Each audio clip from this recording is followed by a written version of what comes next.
60 Minutes Overtime. So now you have a radical new interpretation of West Side Story.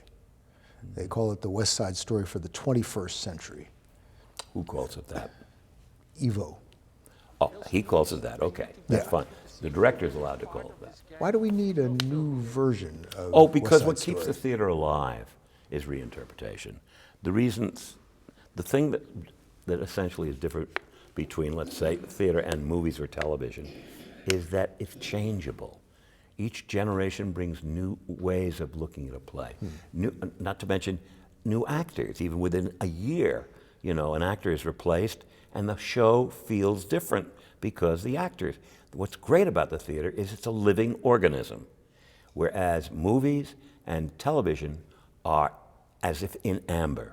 It's not that they're dead, but they're only alive in one shape, form, and tone. Every time you see a movie, they're giving the same performances they did the last time you saw them. Not true of a show. Enlighten me about theater in this way. The original West Side Story has endured. I mean, it's Well, what particularly endured was the movie. The show, as I said, had a very limited run. It was not a smash hit by any means, right?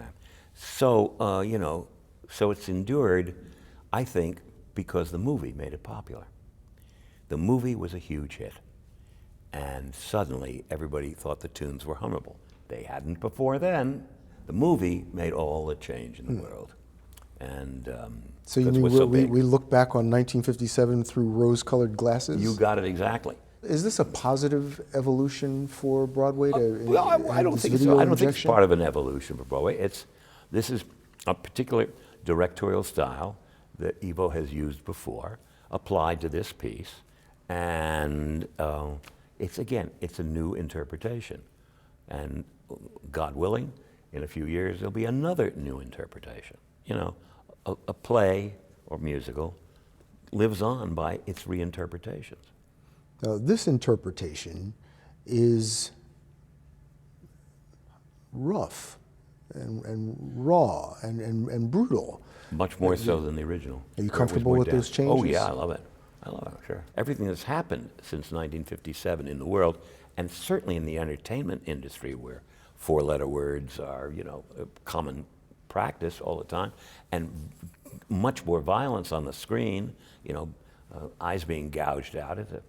That's a big change since 1957, and it's reflected in the theater too.